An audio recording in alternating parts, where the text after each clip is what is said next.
The season review for the Lions.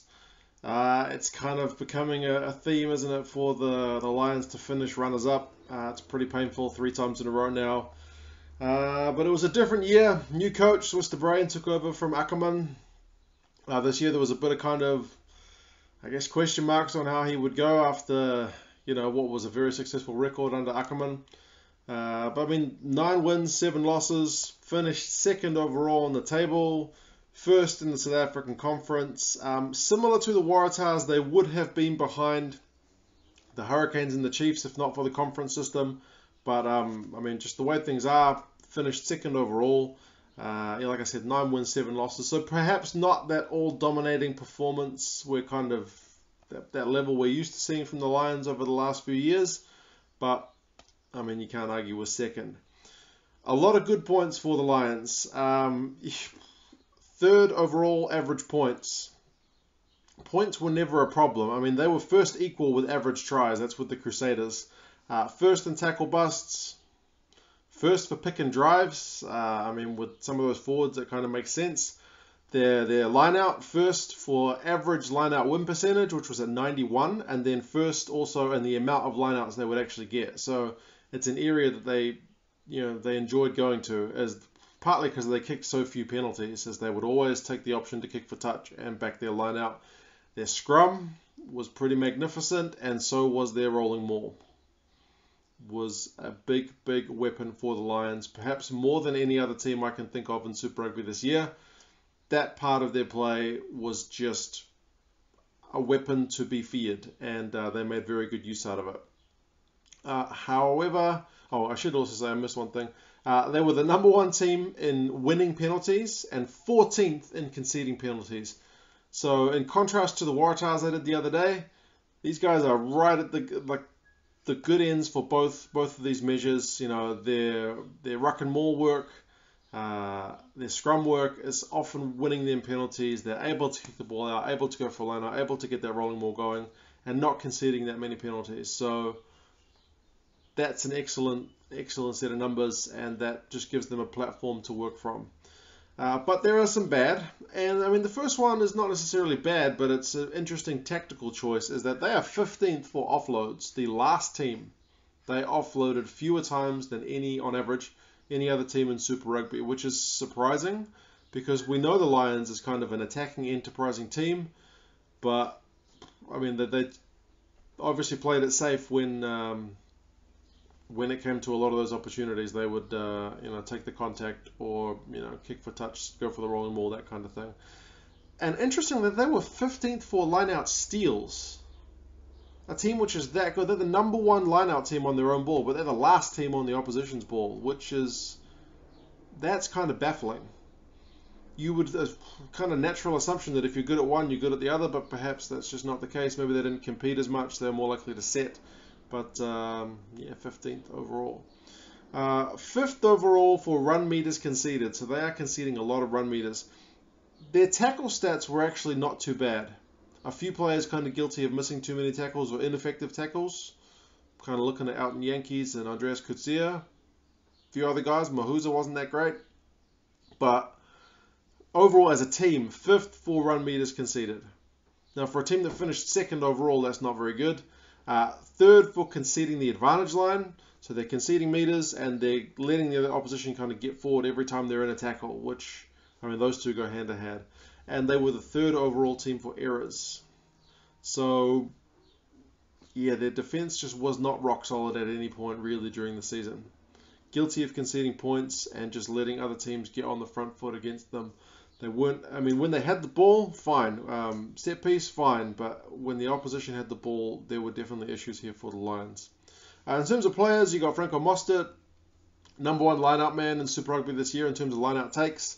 Malcolm Marx, the guy's a magician. He is the number 1 guy for ruck and maul turnovers forced. He's the 4th overall try scorer for Super Rugby with 12 tries. So he's behind guys like Ben Lamb, George Bridge, and Tekele Nairavoro. Then is Malcolm Marx. So that just shows you how much work they were doing in that maul to be able to set him up to get so many tries. In terms of their season, Definitely a few good highlights. They won their first 3 out of 3 games, including a 47-27 win over the Jaguares. So it seemed at the start of the season, because they got off to a flyer, the Crusaders won a couple of games. The Crusaders won their first game easily over the Chiefs. It was like, it's going to be a repeat of 2017.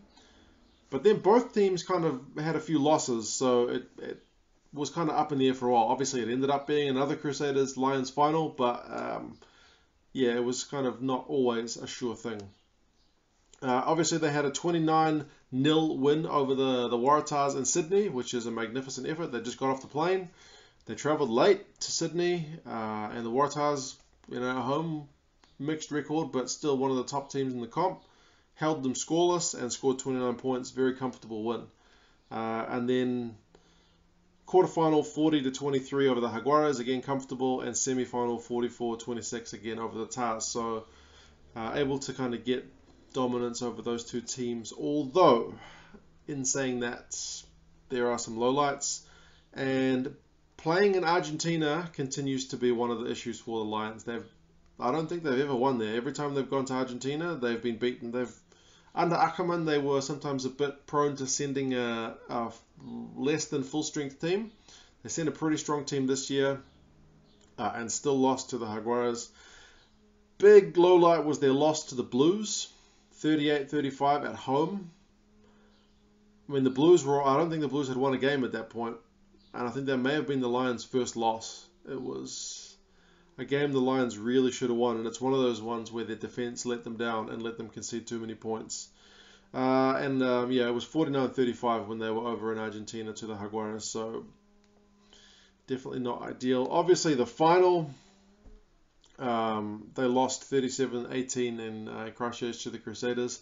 Like the semi-final for the Crusaders, a quarter-final for the Crusaders, no one really challenged the Crusaders in any of those playoff games. The Crusaders pretty much just kind of swept through, so it was a bit disappointing.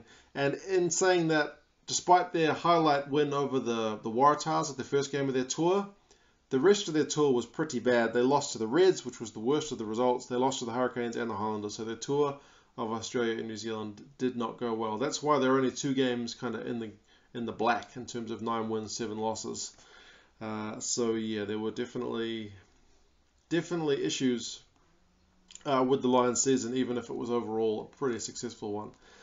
In terms of players we're looking for next year, obviously Swiss de Bruyn's still in charge for next year, which is good, but he is losing Van Rooyen and Dreyer, the 2 mainstay props of this Lions pack. So how their scrum goes next year is going to be a very, very interesting situation, because these are 2 of the main guys. Obviously Mostert is also leaving, so him and Dreyer are both going to join up with Ackerman over at Gloucester. Ackerman is accumulating a few Lions in that Gloucester team, former Lions. Janssen van Rensburg, Creel, but I don't think Creel didn't play at all this season. He's left, and Janssen van Rensburg kind of made the decision to leave about halfway through the season. So yeah, some kind of big names on the way out, but players staying. Now, if I'd done this video maybe 6 or 8 weeks ago, it would have looked pretty concerning.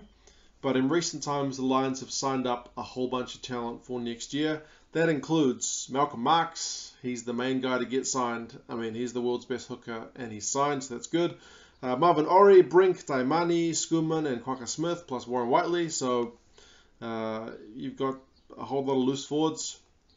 And Marvin Ori was kind of worked his way up into one of the first choice second rowers in the comp.